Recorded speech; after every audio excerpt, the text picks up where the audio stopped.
Imagine a couple deeply in love, happily married, and expecting a child. Their future seems bright and full of promise. But suddenly, everything changes.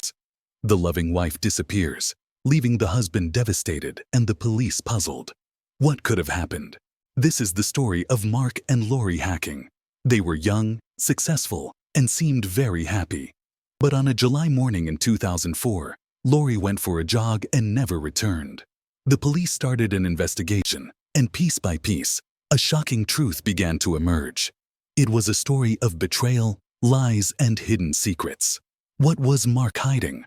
What price did Lori pay for his deceit?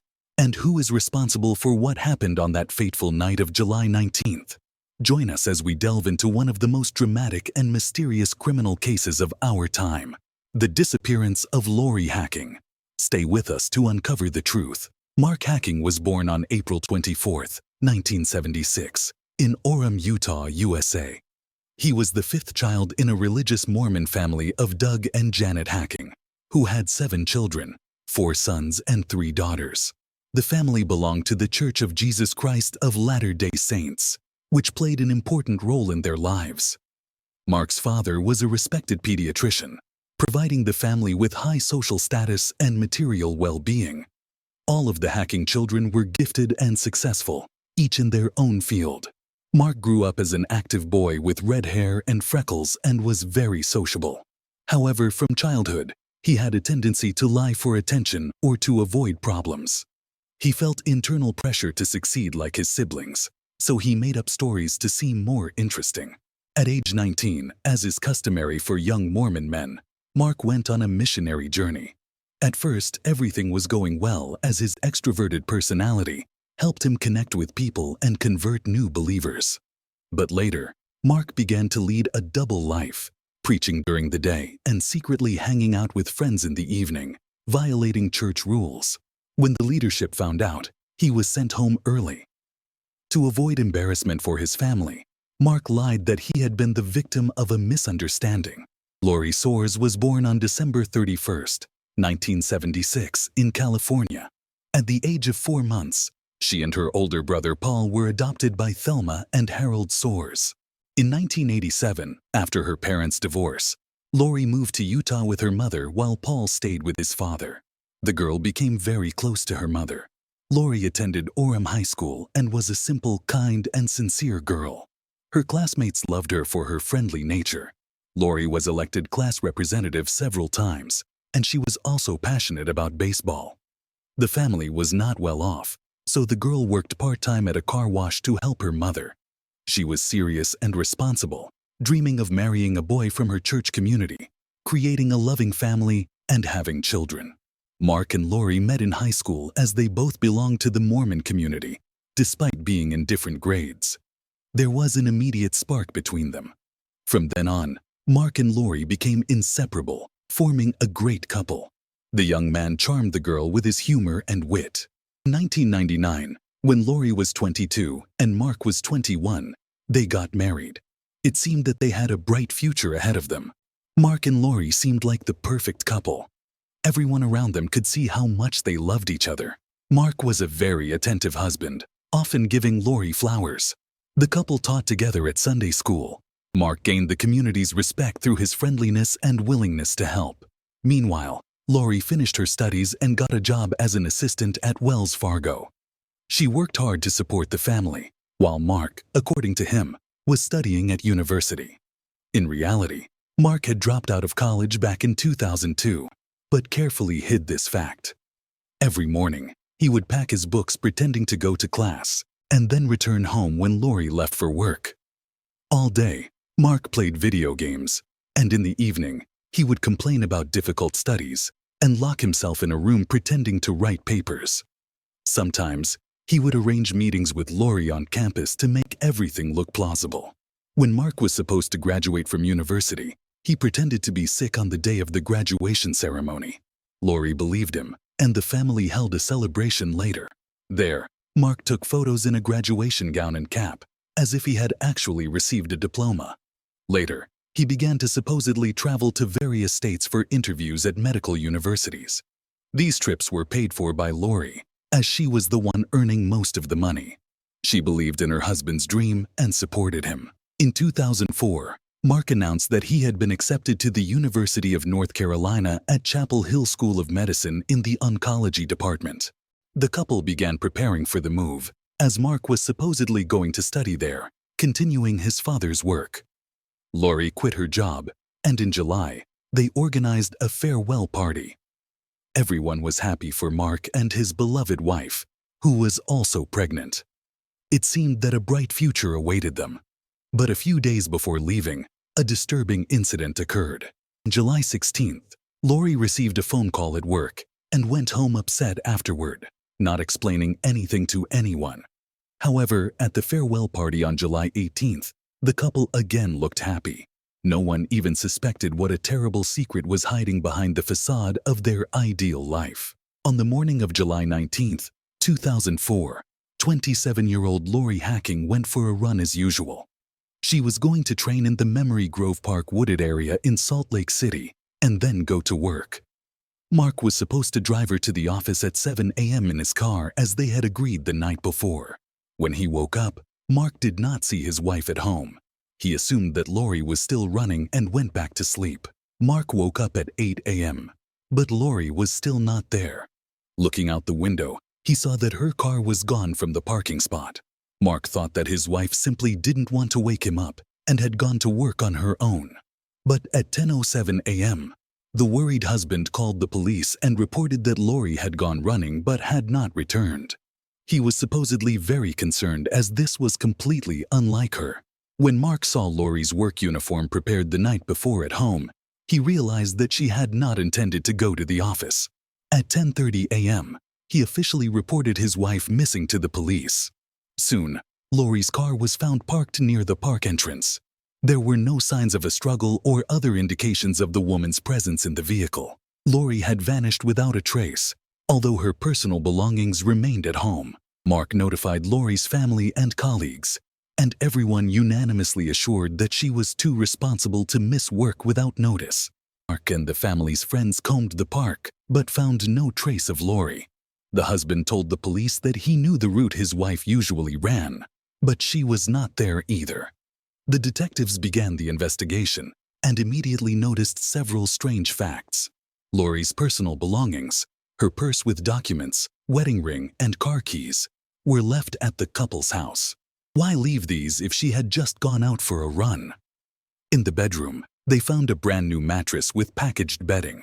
Mark explained that he had thrown out the old mattress a few days ago because Lori had supposedly heavily stained it with blood during her menstruation. When asked where they had slept for those few days, the husband replied that they simply slept on the mattress box, without the mattress itself. On the nightstand next to the bed, a hunting knife with blood was found. According to Mark, it was the knife he had used the day before, which is why traces remained on it. The police found out that it was on the very morning of July 19th at 10:23 a.m. that Mark bought a new mattress. The receipt was in his car. Why buy a mattress just minutes after his wife's disappearance? Another strange fact.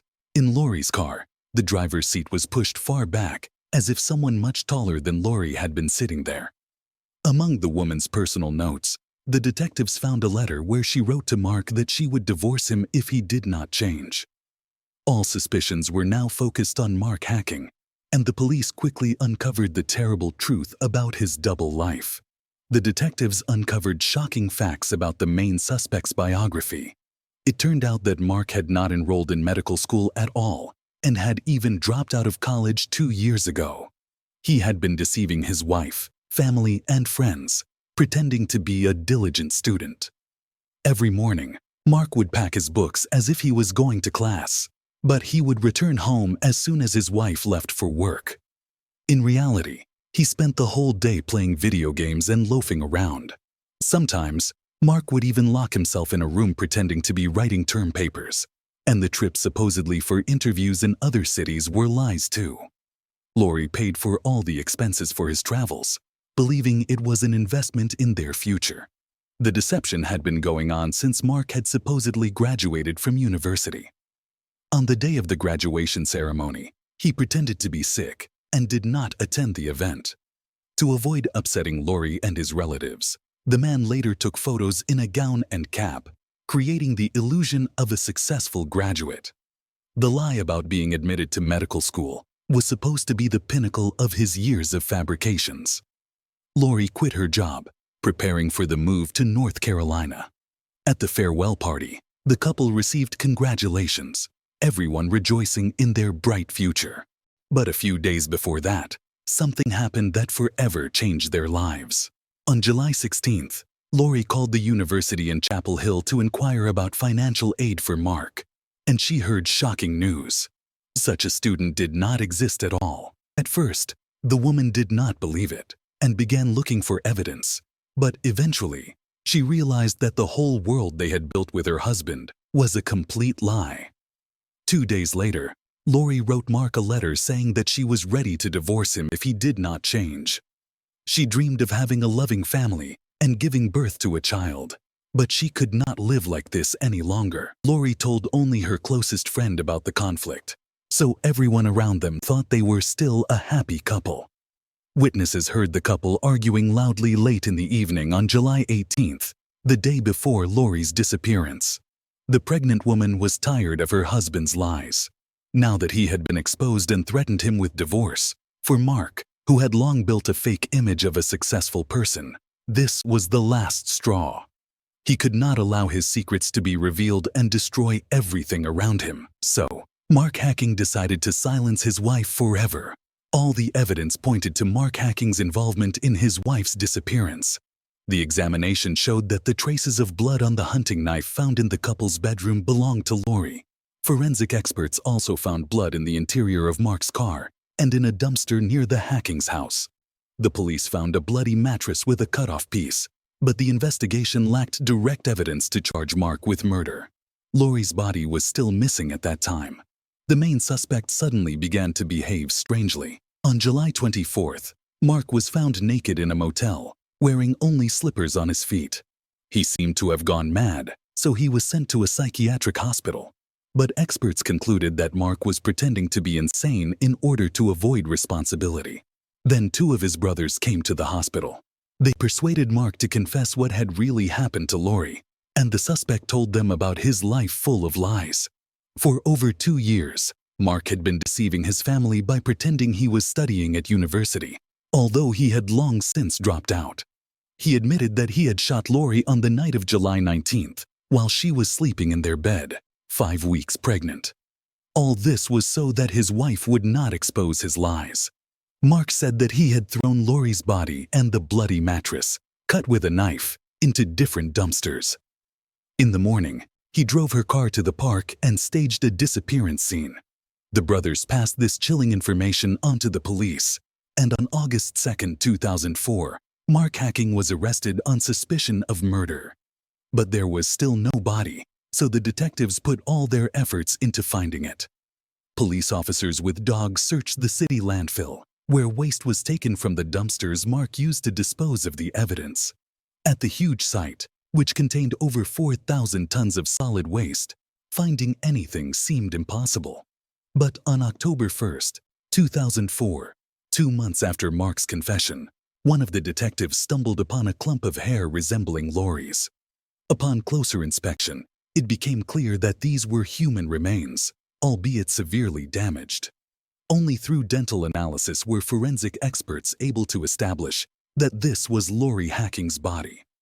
Unfortunately, the exact cause of death could not be determined due to the condition of the remains. However, the police's suspicions were confirmed. Mark had killed his pregnant wife to protect his fabricated life full of lies. Mark's confession and the discovery of Lori's body were proof of his guilt, but unexpectedly, the defendant refused to plead guilty to murdering his wife. Perhaps the fear of life imprisonment made him try to avoid punishment. Lori's parents begged Mark to plead guilty so as not to drag out the trial. Eventually, he agreed to a deal with the prosecution. Mark explained that other people, including coworkers and friends, had called the police when he went to Memory Grove, and they arrived on the scene. On April 15, 2005, Mark Hacking pleaded guilty to murdering Lori and concealing her body. He was sentenced to life in prison with the possibility of parole after at least 6 years. Yes, you read that correctly. Only 6 years for the brutal murder of his pregnant wife. This was the maximum term allowed by Utah law at the time. However, the parole board stated that given the horrific circumstances of the crime, Mark would spend at least 30 years in prison. He will only be able to apply for early release in 2035. Lori's family removed the hacking surname from her tombstone, refusing any association with the killer. On June 6, 2005, Mark's father made public a letter from his son, in which he expressed deep remorse. The life of 27-year-old Lori Hacking was tragically cut short on the night of July 19, 2004. She was killed by her own husband, Mark, who had been deceiving everyone around him for years. He could not come to terms with the fact that his wife had found out about his lies and was going to divorce him. Because of his inability to accept reality, Mark took the life of his beloved wife and unborn child. This tragedy was a terrible blow to Lori's family. Relatives are trying to preserve Lori's bright memory, for which a scholarship in her name was established at the University of Utah. It is awarded to girls from difficult life circumstances who strive to get an education despite adversity. Currently, Mark Hacking is serving his sentence in a Utah state prison. In 2005, he wrote, "Indeed, the story of Mark Hacking proves this bitter truth. His inability to accept the truth about his own failures and his fear of being overshadowed by his more successful siblings led to a life filled with deceit. When everything was exposed, Mark could not come to terms with it. His selfishness and criminal choice cost Lori and their unborn child their lives. This tragedy destroyed not only the life of his wife, but also Mark's own future. Thus, Mark Hacking's crime has become a terrible example of what a life built on complete lies can lead to. The inability to accept reality and one's own mistakes destroys a person and endangers everyone around them. This story should be remembered as a warning not to follow the path of deception, which always ends in tragedy. After all, lies cannot last forever, and the price paid for them is too terrible. The aftermath of Lori Hacking's murder left a deep scar on all those who knew her. Lori was remembered as a vibrant, caring, and intelligent woman with a bright future ahead of her. Her untimely death was a loss not only to her family, but also to the wider community. Friends and family organized memorials and events to honor her memory, keeping her spirit alive through various acts of charity and community service. Lori's parents, devastated by the loss of their daughter and grandchild, became advocates for domestic violence awareness. They used their tragic experience to educate others about the signs of deception and the importance of trust and honesty in relationships. Their advocacy work aimed to prevent similar tragedies from occurring, hoping that Lori's story would serve as a cautionary tale. The scholarship in Lori's name at the University of Utah stands as a testament to her enduring legacy. It provides financial assistance to young women facing challenging circumstances, encouraging them to pursue their educational goals despite adversity. This scholarship has helped numerous students over the years, ensuring that Lori's passion for learning and helping others continues to inspire future generations. Mark Hacking's incarceration also became a point of reflection for the criminal justice system in Utah. The case highlighted the complexities of sentencing in murder cases, especially when plea deals are involved. The public outcry over the possibility of parole after only 6 years led to discussions about legislative changes to ensure that sentences for such heinous crimes are more reflective of the severity of the offense.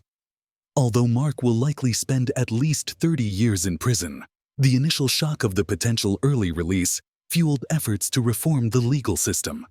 In prison, Mark has reportedly engaged in various rehabilitative programs. Despite his expressed remorse, many believe that no amount of atonement can undo the damage he caused. His letters and public statements have been met with mixed reactions, with some viewing them as genuine remorse and others as attempts to gain sympathy or reduce his sentence. Regardless, Mark's life serves as a grim reminder of the destructive power of lies and deceit. The Hacking case remains a poignant reminder of the fragility of human relationships and the devastating impact of betrayal. It underscores the importance of transparency and honesty in all aspects of life. Lori's story continues to resonate with many, serving as both a cautionary tale and a source of inspiration for those who seek to live with integrity. In the years following the tragedy, Lori's family and friends have worked tirelessly to keep her memory alive. They have shared her story widely, not just to remember her, but also to warn others about the potential dangers of unchecked dishonesty. The community has rallied around them, offering support and participating in events that honor Lori's life and legacy. As the years pass, the pain of Lori's loss remains, but her legacy endures.